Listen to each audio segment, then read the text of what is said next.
Good afternoon, ladies and gentlemen. I am Dr. Asma Ibrahim, and I'm talking to you from the National Space Research and Development Agency here in Nigeria, where I'm the acting director of the Air Center office. I have the honor of being the moderator for this session, and I would like to introduce to you the presenter for today's session. The presenter for today's session is Professor Suleiman Sadiku, and he's a professor of aquaculture and nutrition at the Department of Water Resources, Aquaculture and Fisheries Technology at the Federal University of Technology in Minna. He obtained his doctorate degree in aquaculture and nutrition from University of Stirling in the UK in 1995. He had his master's degree in fisheries at Ahmadu Bello University in Zaria here in Nigeria, and also his B.Sc honors in zoology and hydrobiology from the University of Benin here in Nigeria. Professor Sadiku has been at FUTMINNA since 1989, where he has supervised multiple students and PhD dissertations and graduated many students, some of whom are gaining renown in their academic fields. His illustrious career has seen him rise to become the Deputy Vice Chancellor of the university between 2013 and 2017. And he has held many positions of responsibility, some of which were being the chairman of the National Universities Commission Postgraduate Program Audit in Delta State University in Nigeria. He was also chairman and member of several NUC accreditation teams on agriculture, discipline, aquaculture, and fisheries. And he was also chairman of several federal government review panels on environmental impact assessment. Professor Sadiku has also been involved in several consultancy and research projects with notable international bodies such as the FAO, where he was feed specialist consultant on aquaculture and inland fisheries projects. And currently, he is consultant on ecological systems for the Federal Ministry of Environment here in Nigeria. Professor Suleiman has also published over 100 scientific papers. He has received awards and research grants from bodies such as the International Foundation for Science, the American Bibliographic Institute, the Fisheries Society of the British Isles, and he was also won the Research and Development Award for Best Research Projects of the Year for the NUC here in Nigeria. Professor Suleiman also holds several patents, one of which is on floating fish feed, and which will form the subject of today's presentation. Professor Sadiku is married with children. At this point, I would like to hand you over to Professor Sadiku to give us a talk on the topic, which is towards a viable blue economy for sustainable development, floating aquafeed and allied advances in research and development, the case study of Nigeria. The presentation session will be about 45 minutes, after which the professor will answer questions on the topic. Please, if anyone is wishing to answer a question or ask a question, look at the little Q&A button at the bottom and write your question. Thank you. Professor Sadiku, I'll hand over to you now. Good evening, ladies and gentlemen.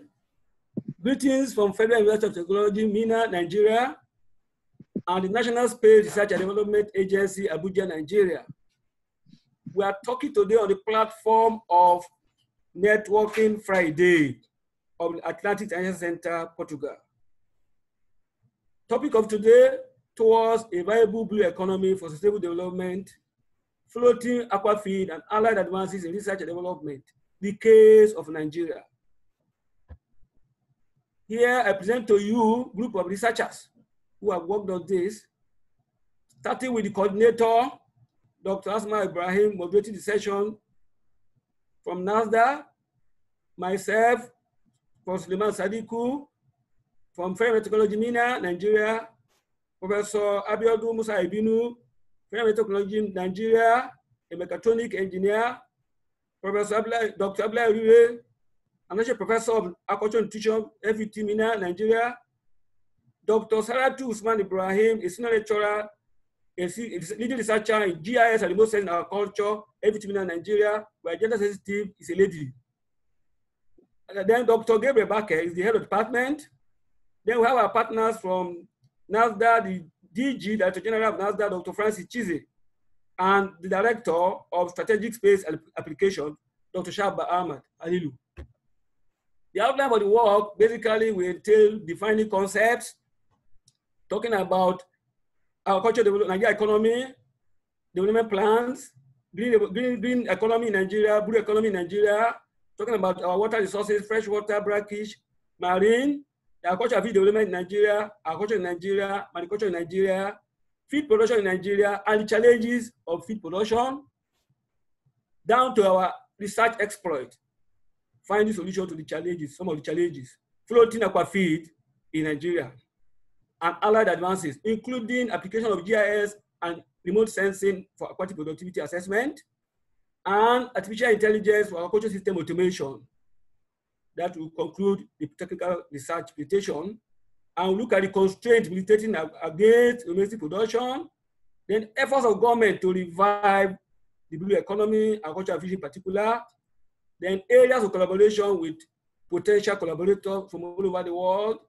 Then we'll conclude the session by statements of policymakers in Nigeria on how blue and green economy can be the alternatives to oil. We'll end up with a video show on young aquapreneurs being trained to take the blue economy to the next level, and relevant publications. Starting with the concept. Doability concept, that is ability to do it. Basically, we talk about two of them that are interchangeably used, feasibility and viability. They are to connote possibility. Feasibility is ability that is doable. Viability, yes, is doable, you can break even.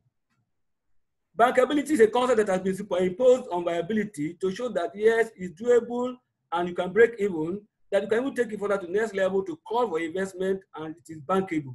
That's what you mean by bankability. Sustainability concept. If you look at the three components of sustainability, we have social, environment, and economy. These are factors of sustainability. When you bring these three together in a Venn diagram, as you can see from that figure there, it can be socially sustainable, environmentally sustainable, economically sustainable. But interaction of environment and economy will make it viable. Interaction of social and environment will make it bearable, which is feasible. But interaction of the three will make it sustainable, meaning it will be viable, then it can go for human development, the social environment. Economic concepts. We talk about green economy and blue economy. And UNEP told us, by definition, when we talk about green economy, we are talking about well-being of human beings, social equity, doing this in an environment that is free of risk and ecologically sustainable. Invariably, we are saying a rational exploitation of the resources so that there will be no damage to the environment and no damage to the ecology. In this, our context of today, we want to look at green economy with respect to aquaculture. That's what I call agricultural green economy. Then to blue economy, we are talking about the economic growth, livelihood, creating jobs for people while you maintain the integrity of the ocean ecosystem, meaning rational exploitation of the ocean resources, the coast, the ocean, the seas. But for today, we'll limit it to aquaculture and fisheries, because there are other resources of the ocean. The viable blue economy. In this context of aquaculture and fisheries, major decisions, conventions were held to decide how to champion the cause, to chart the course for viable blue economy, aquaculture and fisheries. The first was in Kyoto in 1974 to take aquaculture and fisheries from what used to be traditional aquaculture to modern aquaculture by imbibing technology, appropriate technologies. We call this the Kyoto strategy. Later, after about almost 30 years, an assessment was done, carried out, to discover that while we're operating Kyoto strategy, we seem to forget the environment. We needed to take care of the environment. Hence, the Bangkok Declaration of 2004, when the group of scientists, agriculture and fish scientists met in Bangkok, capital of Thailand, to come up with strategy to operate modern agriculture within safe environment. Environment therefrom became an issue in the front burner. We call it Bangkok Declaration. This has been clearly spelled out earlier by great scientists like Pillay 2000, Jansen 2000, in a document that we call Sustainable Development Goals in Aquaculture and Fisheries. If you look at Sustainable Development Goals as developed by these researchers, packaged in 2004 in the document called Aquaculture in the Third Millennium, they are up to 17. And when you match this with the SDG of the world, of the United Nations, of UN, they are also 17. When you check them one by one, you discover that every item in the SDG of Aquaculture and Fisheries Bangkok Declaration, one way or the other, is contained in the SDG of the United Nations. Very high similarity index. You have them on the screen there. Then I take you to the zone, Nigeria. Before getting to Nigeria, we're passing through Africa. We want to look at the map of Africa for special purpose. Location of Nigeria is strategic in Africa. Apart from being the most populous country in Africa with a population of almost approximately 200 million people, the location physically, if you look at the map of Africa, as my cursor will show to you, Nigeria lies at a bend.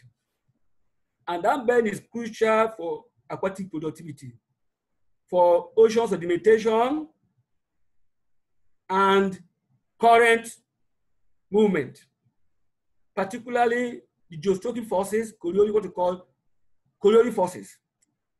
West coast of continent, you have what we call upwelling. This upwelling is a phenomenon that enriches the continental shelf. At that bend, from Benin Republic through to Nigeria down to Cameroon, a lot of upwelling activity is taking place. So that productivity of that bend area where Nigeria is located is very high in terms of primary, secondary, and terminal productivity, including fish productivity. That is Nigeria for you, showing the map and that bend. Then I take you through the national development plans of Nigeria before oil, with oil, before the war, after war, then where we are today. Basically, we had 4 plans. The first plan was 1962 to 1968. Second plan came up 1970 to 1974. After the war, 3 years, we have a 3-year war, civil war in Nigeria, 1967 to 1970.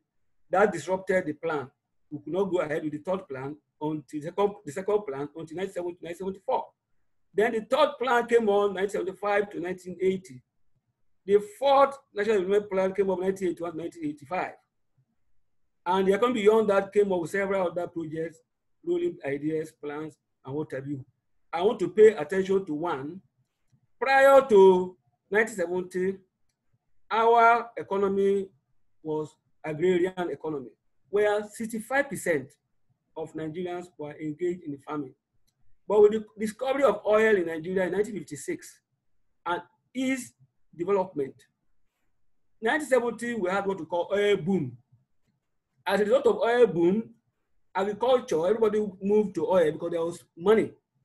Agriculture was relegated to the background to the point that only 25% of Nigerians remained as farmers.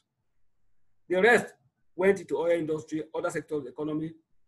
And there was a lot of money that the president of that time made a statement of our problem is not money, but how to spend money.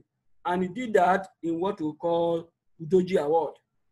You can see that colonially we were cash crop-based economy. When colonial masters came, they went to cash crops so that we can feed industry in Europe and America. Then, but the oil came, the black gold, then the Zoology Award in 1976. Then, we were a mono-commodity economy. The then president found out, 1976, that our oil might not be the only answer to the economy. We should look outward, hence the focus on agriculture. The first program, pragmatic program on agricultural development in Nigeria was the Operation Feed the Nation, 1976. This was aimed at taking us back to land. As people moved away from agriculture from 65% to 25%, moved into cities, to oil companies. This program was aimed to bring them back to the rural area. We call it Operation Back to Land. It was done even to the local level, at local government areas. Then came in 1980, the Green Revolution. After taking the people back to the land, the idea was to now revolutionize agriculture under the Second Republic President Shehu Shagari, who came up with about 12 river basins in Nigeria.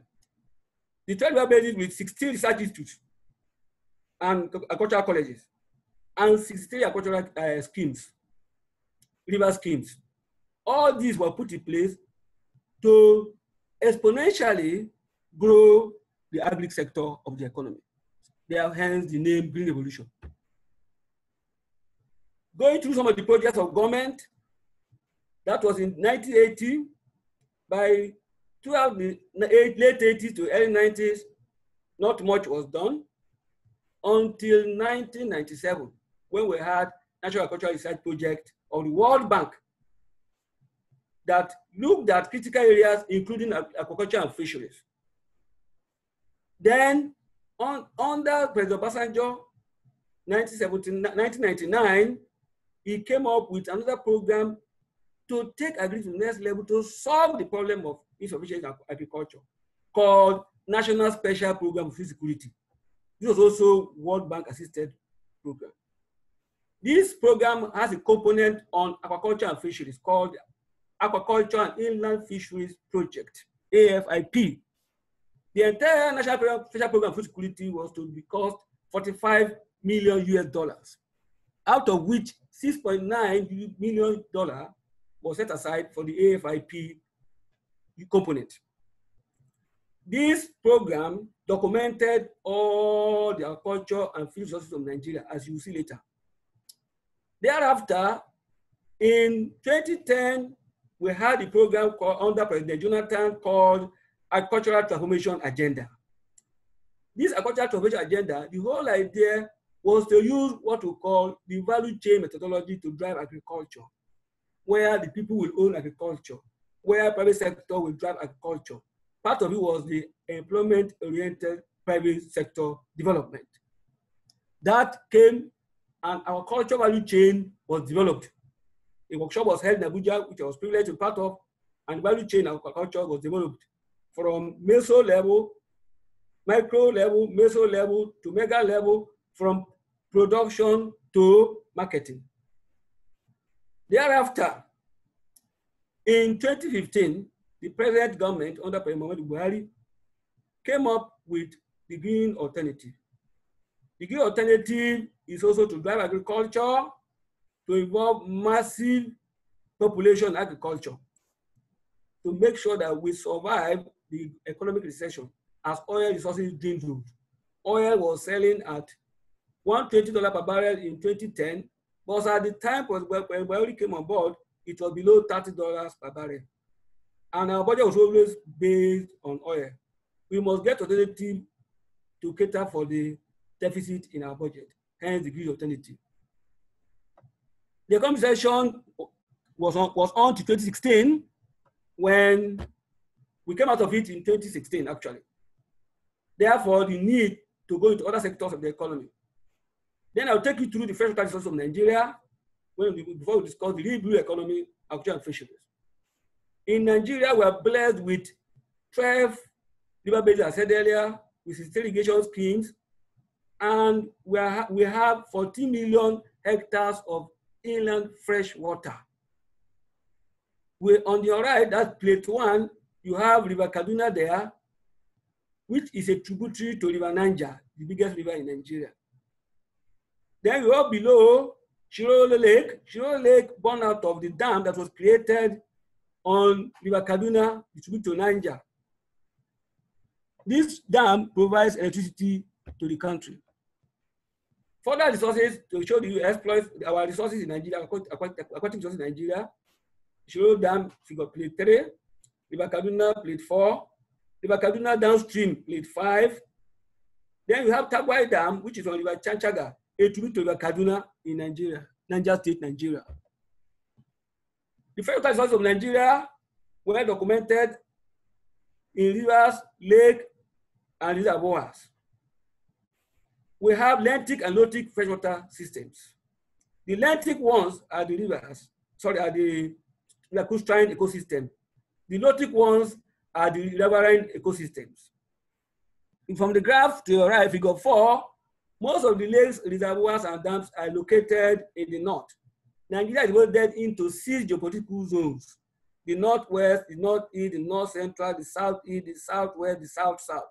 From the figure 4, one could see that most of the majority of reservoirs, lakes, and dams are located in the north. For obvious reason, the north is a semi-arid region. They need a lot of basins to hold water for the economic activities of Nigeria. The south will not need to hold any much water because the south is mostly Niger Delta rainforest. Then we have the brackish and marine resources of Nigeria. I want to put on record that Nigeria has 853 kilometer coastline with about 37,934 kilometers square continental shelf and 200 nautical mile EEZ, economic exclusive zone. This speaks volume on our potential in coastal fisheries, aquaculture, and fisheries. We are fortunate that our coastline is sheltered. Nigeria is sheltered, the shore is sheltered, bulk of it is sheltered to practice our culture, mariculture, as done in Norway, where in Norway, Oslo, the capital of Norway, which is a fjord, you have a lot of cages for fish farmers along the coast. That we want to replicate in Nigeria to be able to bridge our gap, agriculture and fisheries, demand and supply. Our coastline, the shore, is characterized by mangrove vegetation, most importantly for the ecology of the shore and for the economy of the shore. The mangrove vegetation is made up of white mangrove, black mangrove, and red mangrove. White mangrove, they are the Abyssinia germanis. The red mangrove, the Rhizophora resmosa. And the black mangrove, the Laguliculenia resmosa, found along the coast in Lagos. Then we have the Nipa palm. Nipa palm is a special type of vegetation to protect the shore, brought into the country by a father of Niger Delta, King Jaja Opobo, to protect the shore in Niger Delta. However, this Nipa palm became a nuisance as it displaced the mangrove vegetation. Mangrove vegetation is suitable for mariculture, whereas Nipa palm is not. You can see what was to be a solution later turned out to be a problem. Today, we have a lot of Nipa vegetation covering the shore of Niger Delta. Then we have the lagoon. Figure 5 is the lagoon, as you can see. The Lagos Lagoon, that's where the River Ogun enters into the old Atlantic Ocean. From River Ogun, as you can see my cursor there, that's my cursor there, River Ogun entering into the Atlantic will come down and enter into upper reaches of the Atlantic, of the lagoon, to the middle reaches where you have the main body of the lagoon, to lower reaches, and through the neck will enter the ocean. The salinity of the upper reaches is about 10 or 20 to 30. The middle 20 to 30, the middle reaches, you have upper reaches between 10 to 20, middle reaches between upper reaches 10 to 20, middle reaches between 20 to 30, and lower reaches entering into the lagoon via the neck is 30 and above parts per thousand. And when you're in the ocean proper, the salinity is between 32 to 35 parts per thousand. If you look at vegetation along the shore of Lagos, you have the white mangrove there, figure plate 6. Then you have the red mangrove there, plate 7. You have the black mangrove there, plate 8. And we have the Nipa palm, plate 9. The agriculture and development in Nigeria. As I said earlier, 1976 was when we really went to Operation Feed the Nation. Put on record that little attention was paid to local domestic production of aquaculture and fisheries. Everything was based on importation. So that in 1980, 360 million was spent to import fish into Nigeria. 900,000 metric tons imported. This was supposed to hit 1.4 million metric tons to meet our demand at the rate of 560 million naira that time. However, the economic recession of 1983, which was a global one, affected the importation planned for 1985. of 1983. Hence, government did not go ahead. Because of this importation was taking a lot from our resources, our foreign exchange, our foreign earnings. Government looked inward and came up with several projects such that we can leave importation and be our own producer. In 2010, 97 million was also spent in importation. In 2015, our demand went as high as to 3.5, based on per capita calculation of 17.5 kilograms per person, multiplied by 200 million people, you have 3.5 million metric tons of fish required for us to be fish food sufficient in Nigeria. However, we are producing just 1.027 million metric tons, leaving a gap of 2.5 million metric tons plus. This prompted the government to rise to the occasion, came up with programs and projects as I read through. The National Fish Production Project was aimed at modernizing the artisanal fisheries technology so that they can yield more. They change their boat to large boat, to motorized boat, from manual to motorized, and several others. Then the inshore fishing project was launched also for the inshore fish farmers, fishermen, to change from their small canoes to medium-sized canoes so that they can also fish more to increase their fishing efficiency. For aquaculture, the fish multiplication scheme of government was introduced under DFRI. We call it DFRI then, Directorate of Food, Road and Rural Infrastructure, where this scheme was mandated, was aimed at mass producing fingerlings for fish farmers. That was called Fish Seed Multiplication Scheme. That was in the late 80s. Then the same period came program to take fish farming to the doorstep of an average Nigerian called the Homestead Fish Farming Program. So it was aimed at domesticating fish farming. So, but not much, as I said earlier, was done in the 90s, until late 90s, when we had National Agricultural Research Project, 1997.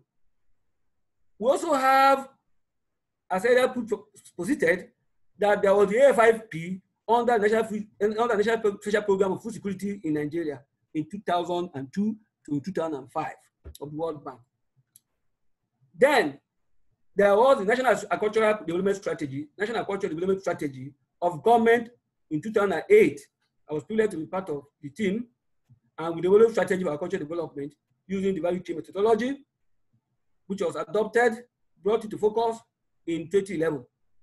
There came the West African Agricultural Productivity Program of 2014. This has components of agriculture to establish centers of excellence in agriculture, one of which was established in NIFRI, National Institute for Freshwater Fishery Research, NIBUSA, to promote the fish farming in Nigeria. Then, 2015, the launching of the Green Alternative was aimed at responding the position of agriculture as a viable alternative to oil, because of the oil resource, as I said earlier. Figure 6 will show you our import and export distribution in Nigeria. We are not exporting much in terms of agriculture and fisheries. The bulk of our exportation comes from shrimp, but we're importing a lot. Looking at the total production, the basic production, what to produce locally, sector by sector, the artisanal sector and the distant water sector are two major sources of domestic production. Distant water sector, that means in the sea, in the high sea. Then we have our culture production and industrial production. Particularly industrial production is at the lowest ebb. We don't have much industrial production because fishing companies cease to exist. Some of them packed up as a result of economic recession. We have the onward fisheries and we have the intercontinental fisheries that used to thrive in Lagos, packed up, and this has affected our industrial fish production. Then we have along the coast, the states along the coast engaged in agriculture and fisheries. 8 states: Akwa Ibom, Bayelsa, Cross River, Delta, Lagos, Ogun, Ondo, and Rivers. You can see there that Akwa Ibom is the highest producer of fish in terms of fish farming and artisanal. Coincidentally, this same state has the highest number of oil wells in Nigeria, Akwa Ibom State. Coming to agriculture in Nigeria, Traditionally, aquaculture started in Africa from Egypt around, and it presents recorded history, 2,500 BC. In Nigeria, it came in the 50s with the establishment of Panyan Fish Farm in 1954. The figure plate 10 is to show you a modern fish farm, concrete tank in Nigeria. Plate 11 is to show you a modern fish hatchery, Tagwai fish hatchery on Tagwai Dam in Niger State, Nigeria. As I said earlier, we have a lot of fish farms in Nigeria. Over 2,000 of them documented during the AFIP project, Aquaculture and Inland Fisheries project of the National Special Program of Food Security in 2004 and 2005. Documented over 2,000 fish farms in Nigeria. By distribution, you can see that South-South has the highest number of fish farms in Nigeria, followed by Southwest, then North-Central. For obvious reason, the South-South is Niger Delta. A lot of opportunities there. Reservoirs there, dams there, natural creeks all over the place to farm fish. Then we talk of cage culture in Nigeria, how it came into being. The Kanji Dam was established in 1968-69. It was established with the intention of providing electricity to power the economy.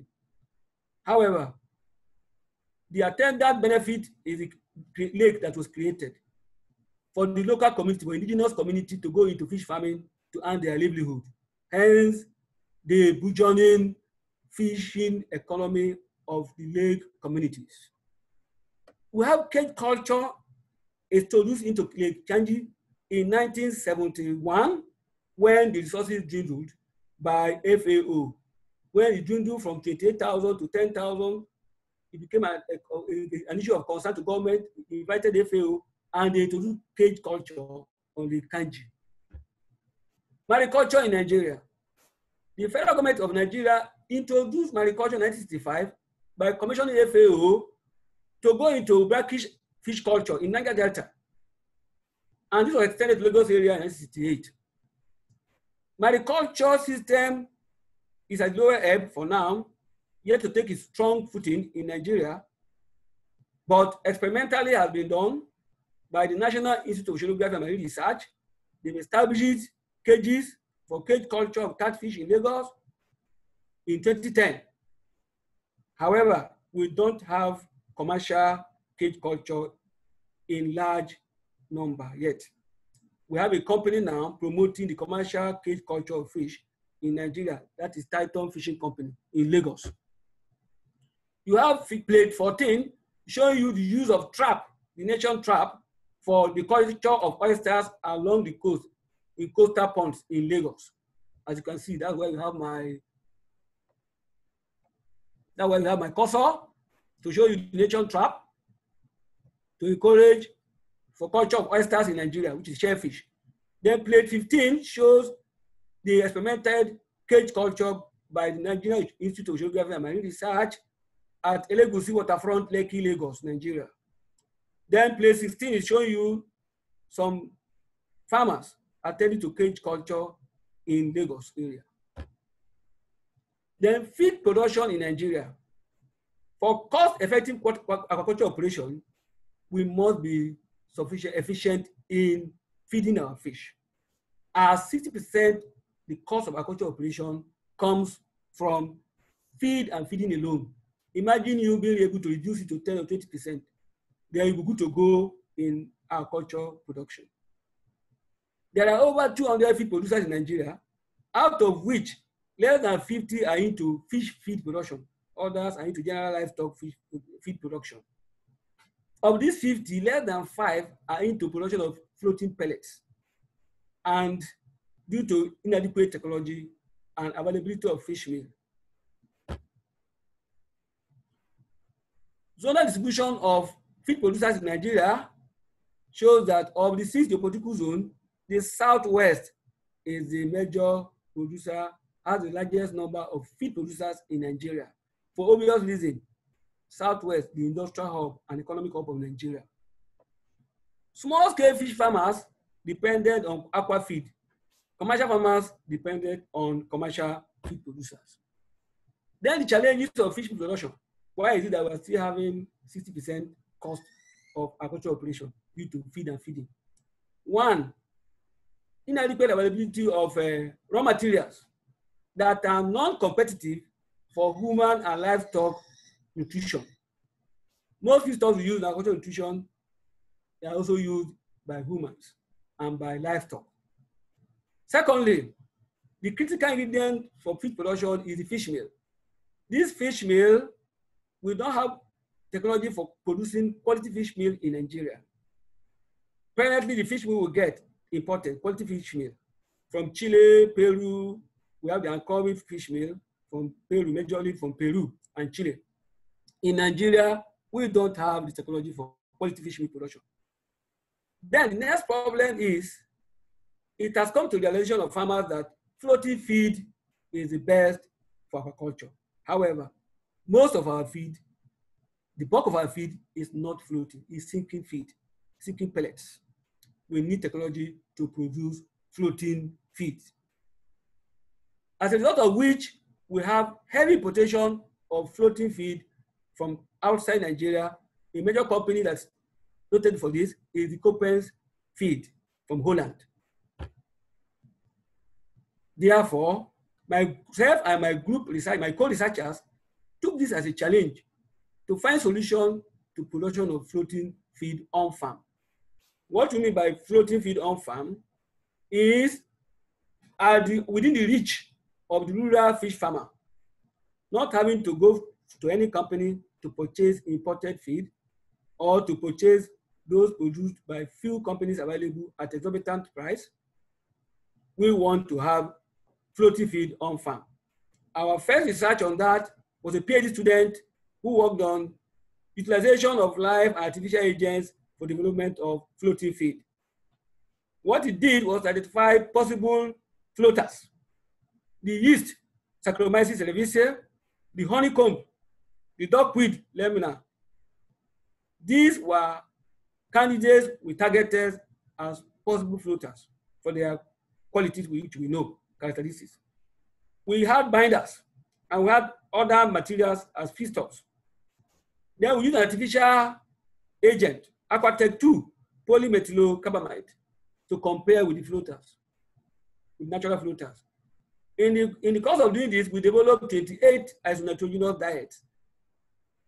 12 of them floated very well. And these 12 were mainly those with the artificial floater, that is Aquatech 2. However, those with lamina and yeast showed some promise.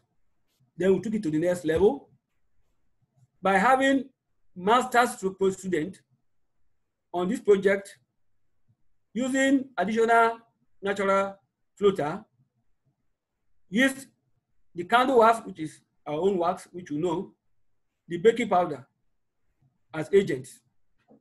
Then we added feedstuff, fish meal, and soya bean. Our results show that when you add the cerevisiae, the yeast, the floater to fish meal, the diet floated better than when added to soya bean. Then we took the next level, we worked on development of farm-made aquafeed, aquaculture species.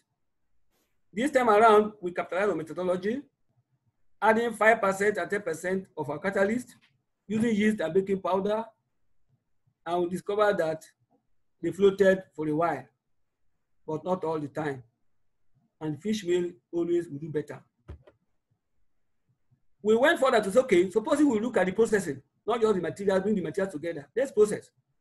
We decided to incubate at 30 degrees, 40 degrees, 60 degrees centigrade, time regime at 38 degrees centigrade. 30, 45, 60 minutes at 38 degrees centigrade. When we did this, we discovered that diets incubated for 60 minutes performed better, floated better, have percentage flotation better than others. Meaning, the longer the incubation, the better, for obvious reason. You'll be able to release the gas from the yeast into the pellets to pop it up. Finally, we went into further research because the 3 examples given, they have not been able to give us 100% flotation for a long time, and that's what we wanted. We got the material, the shea nut meal and shea nut residue. These 2 ingredients came from our shea tree. I want to put on record that Nigeria is the highest producer, has the highest population of shea trees in the world. And coincidentally, Niger State, where my university is located, has the highest population of shea trees in Nigeria. We took it up upon ourselves to add value to this tree, which is in the wild. It's a wild tree. We want to add value to it. They normally produce shea butter out of it. When the shea butter is produced, the nut meal and the residue will be thrown into the environment as waste. And that will not be in the spirit of blue economy, green economy. We are to look at sustainable environment. That's not good for sustainable environment. So as researchers, we said, what can we do with this waste? We took them, added it to feed, and found out that the feeds with shea nut meal floated 100% for a long time. To us, that was a solution to our age-long problem of finding floater for feed on farm. This finding has been patented from this collateral effort over the period from 2005 to 2019. This has been patented, and will be patented there for you by the National Office of Technology, Patent, Technology Acquisition and Promotion, NOTAP, of the Federal Ministry of Science and Technology. The patent certificate is there. Then for allied advances, we and our research team came together in other areas to take aquaculture to the next level. And we imbibed the G.I.S application of aquaculture. This idea came from Stirling University, Scotland, where it was primarily done to evaluate aquaculture production in Mexico. Pepe Aguila in 1994-95 worked on G.I.S for aquaculture production in Sinaloa and Tabasco regions of Mexico. Having been part of that research there, I brought it to Nigeria and experimented it on our water bodies at PhD level and master's level. We have had PhD in 2007 on this, on application of GIS aquaculture production of Nigeria. Then on another PhD on this, on application of GIS and remote sensing aquaculture productivity of River Kaduna from Chiroro down to Nupeko, where Niger joins Kaduna. We apply remote sensing fish finder to also look at the population of fish for fish stock assessment on River Kaduna. As you can see, plate 17 is the use of fish finder.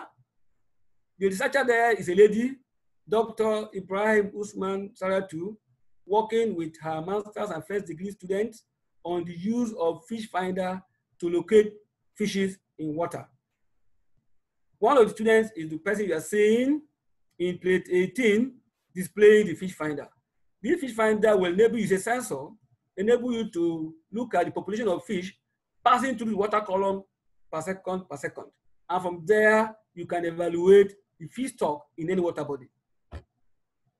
Here we have, this is part of the work of Saratu and Ibrahim, Dr. Ibrahim and her students on Tagwai Lake, where they'll be able to use GIS to map Tagwai Lake in terms of primary productivity.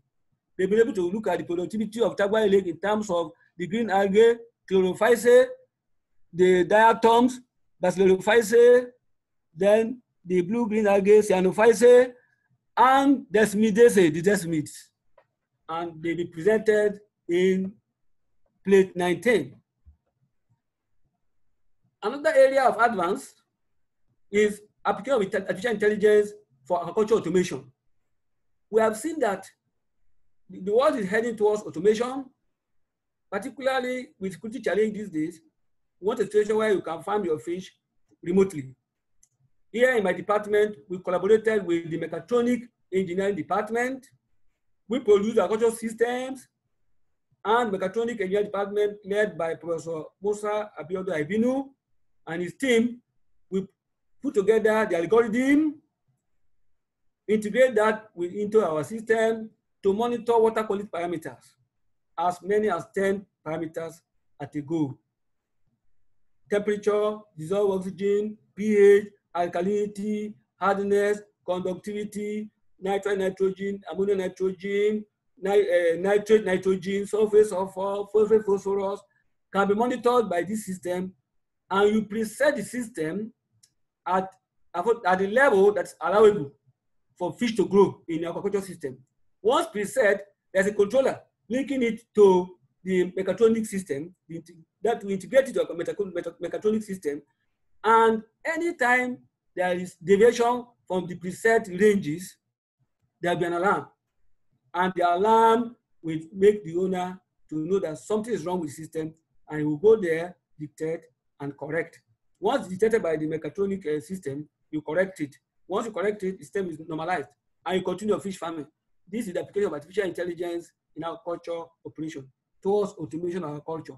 We have deployed this system to our PhD student currently at the National Institute of Fisheries Research, NIBUSA, and the project PhD is ongoing, monitoring water quality, temperature, water level, dissolved oxygen, and so on and so forth. This is a system that has been tested, and you have test bed. When it was done, a PhD student did this, supervised by Professor Ibinu and my humble self, and Dr. Lule here, and we tested it. It was successful. What we are about doing is to take it to our next level, to deploy it so that we can use even your handset to remotely control your aquaculture system, and that will help to guarantee security. You don't have to, you will not have to go to your fish farm, and from your screen at home with your handset, you can control all the, you can monitor your farm. If there's any problem, you'll be alarmed, and attention can be given to it. Constraints militating against domestic fish production. There are constraints that actually militated against hitting our target. As I said earlier, we are 2.5 million metric tons in deficit. How do we get this done? These are the constraints facing us. Lack of clear-cut policies of government, because apparently I will say that fisheries is locked up on agriculture and fishing, locked up under livestock in most policies, but we will have loved standalone policy on agriculture and fishing development so that it can get the needed attention. Lack of enforcement of fishing bylaws. Fishing bylaws like fishing in a particular area, fishing not fishing in a particular area, fishing at a particular time, not fishing at a particular time, use of certain methods, non-use of certain methods, obligation methods like Gamalin 20, dynamite, which is an explosive that will destroy the water, that will pollute the water. All these laws are there, but they have not been fully enforced. We need to enforce them. Then the environmental factors, the climate factor.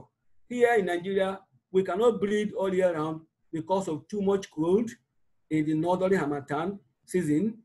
And in the south, you may have flood, which can destroy your farm. Because of this climate challenge, even the certification in the north is a problem. Because of this climate challenge, fish farming has not been taken to the maximum level. I believe we have done a lot of this, and we have won an award on developing appropriate technology to combat the impact of temperature on fish farming. Then changes national economy, limited availability of capital. Capital, that is credit facility available to farmers. At times, fisheries and agriculture might be relegated to the background, while others will get the bulk of it. I think when we stand alone as a unit of agricultural economy, we will be able to get what is due to agriculture and fisheries. Shortage of input supply to farmers. We lack input supply to farmers because just like in general agriculture, where fertilizer will not arrive at the right time, in fish farming as well, inputs don't arrive at the right time. And before you know it, when it is time to breed, you don't have your brood stock. When it's time to feed, you don't have your feed. And if you have this problem and there's no technology to back it up, you are going to be a loser in the business. So we need technology to back it up, to provide the brood stock at the right time, to provide the feed when needed. That's why we worked on farm-made aquafeed. Lack of adequate post-harvest technology to forestall spoilage. Yes, this is a major challenge our farmers, our fishermen, when they harvest fishes in at the high sea or upstream, before arriving at the bank, at the fish landing or the bank of the river or the shore, 50 to 60% of the catch is lost. What do we do to this? And this will pollute the water. We need to have appropriate technology to post-harvest to add value to the fishes we catch so that we can benefit more from the business. Lack of adequate attention and development of appropriate technologies, adequate extension and development of appropriate technologies. I want to say that the extension today is still very, very low in technology. We need 21st century compliant technology that will deliver extension using ICT, using multimedia, using radio and online facilities that we can use as done elsewhere in advanced countries. We need technology, we need ICT for extension, 21st century extension. Then non-effective utilization of the nation's abundant water resources. In fact, as I said earlier, with our 850-kilometer coastline, with our 14 million hectares inland water mass, if properly harnessed, will be exporter of fisheries and fish products. Efforts to enhance fish production. Government is not sleeping. Government has been doing a lot of things, programs, projects, schemes to promote agriculture in general, agriculture and fisheries in particular. Some of these are listed here by Federal Department of Fisheries in their records, provision of credit facilities through several programs of government, which I mentioned, enforcement of laws to guard against operational fishing methods, which I discussed, distribution of inputs to fish farmers and fisher folks through fish and aquaculture growth enhancement support scheme, then establishment of model cottage fish processing centers. Particularly, this one is very important for our agenda, for our women folk.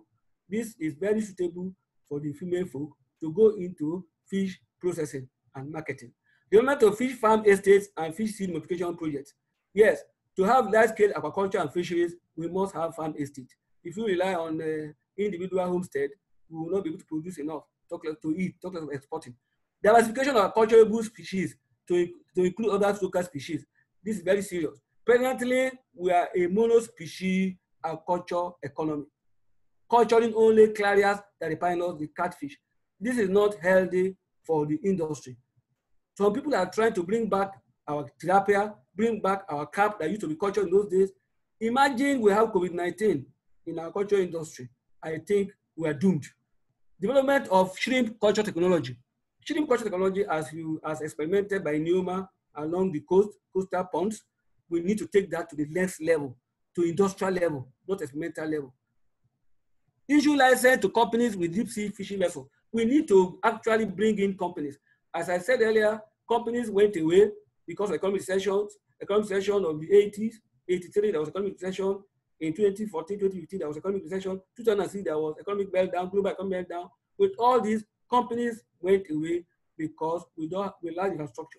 What do? We need to encourage these companies to come back by building infrastructure. Power is one of them. Bring back power. Have efficient power. Companies come back so that the likes of onward fisheries, the likes of intercontinental fisheries will be back in our high sea so that we can tap the enormous resource in the high sea. Then promotion of cage culture is already there, that we need to promote cage culture as done in Europe and America. We have what we call the Farm Ocean. Farm Ocean is a company in Europe that was farming the ocean in the UK. We don't have such. We need to have companies that can help farm our ocean in Nigeria. Promotion of shrimp culture development. We need to take shrimp culture from the parent level from meager level to large-scale industrial level. You can see that we export some quantity of shrimp, but we can do better if you practice industrial shrimp culture. Capacity building along the entire fishery and aquaculture value chain. We need to build capacity to train people along the value chain, from production to processing to marketing, meso, micro, meso, and mega level, and have what we call a comprehensive master plan for aquaculture and fishery development using value chain methodology. Then establishment of cottage industries. We need to have industries. We need to industrialize our aquaculture and fisheries in Nigeria, from domestic, small scale to medium and large scale. Areas of possible collaboration. Me and my researchers, co-researchers, have identified areas that will welcome collaborators from all over the world. One, identification, characterization, and development of floating artificial life feedstocks for farm-made floating aquafeed for aquaculture species. I said earlier, we have been able to discover from share tree. There are more candidates out there. We need collaborators to collaborate with us so that we can research into other feedstocks, either identify the feedstocks as they are or process them and add the value for them to float so that they will be available to our farmers on farm. Secondly, use of multi-factor geographical information system for modeling agricultural productivity and biodiversity. Currently, what is common is single-factor G.I.S system modeling. And out there, the nature is not single-factor. Nature is multi-factor and complex and random. We need to decide and look into multi-factor G.I.S modeling. We need collaborators to give us powerful satellites images that can superimpose several factors instead of one single factor, because what is good due to temperature may not be good due to pressure, may not be good due to alkalinity, may not be good due to conductivity, and so on and so forth. But if you have a super satellite provided to superimpose all the parameters into one, then you can come up with an area that is suitable by all parameters that in theory and practice, when you go to the field there, it will work. We need collaborators in this area. Then automation of agriculture and fishery operation using mechatronics, artificial intelligence. We want to collaborate with people to automate agricultural systems. Once you automate your system, it can be used for several things. You can use AI for disease diagnosis. You can use AI for feeding your fish in remote areas, as done in Europe and America to feed yellowtail.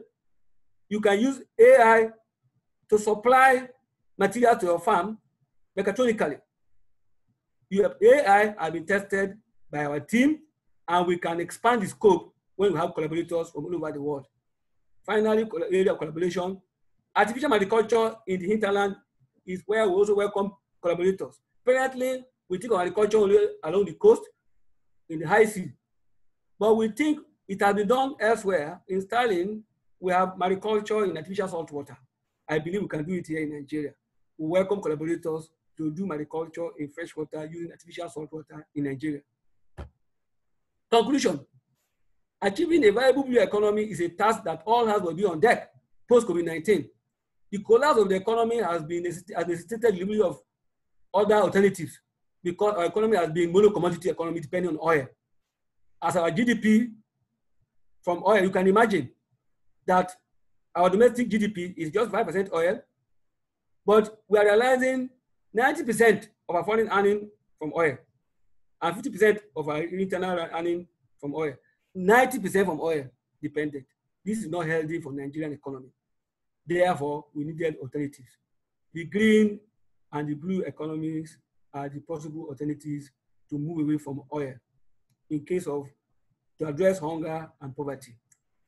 I want to put on record that at the World Summit in 2014, the African businessman, African businessman, Aliko Dangote, at the World Summit, came up with a finding that the world was divesting from oil. We need to move away from oil in Nigeria because the world itself is moving away from oil. If we stay with oil, when oil is gone, we are doomed. Then two other prominent Nigerians, the vice president of the country, Professor Osibajo, Yemi Osibajo, while he met with the Minister of Trade and Investment, Industry and Trade and Investment, Chief Enelama, he said, and I quote, "This country has practically what it takes to run a solid economy that is not dependent on oil, but on business and commerce." Meaning, if you bring business into agriculture and fisheries, Nigeria can be a viable economy. Similarly, the Kwara State governor, the former governor of Kwara State, Fattah Ahmed, said, without oil, if most Nigeria can be transformed through agricultural practice without oil, if we transform our culture into agribusiness, meaning the business component of whatever we're doing, agriculture and fisheries, will help us to take our economy out of doldrum. I want to put on record that Nigeria is blessed with 27 billion barrels of oil, 4 trillion cubic meters of gas, but with all this, they can last for only 50 years. The big question is, what next after 50 years? When we are done with oil, what next? The blue economy will be the answer. The green economy will be the answer. Here I have a short video to shoot to show training of young aquapreneurs. We call them aquapreneurs. Entrepreneurs in our culture are called aquapreneurs. That will help to disseminate all technologies we will come up with and help to grow our culture and fisheries. They were in a training organized by Nigerian Institute of Geography and Marine Research, Lagos, with the executive director, Dr. Kande. That will be the short video we will shoot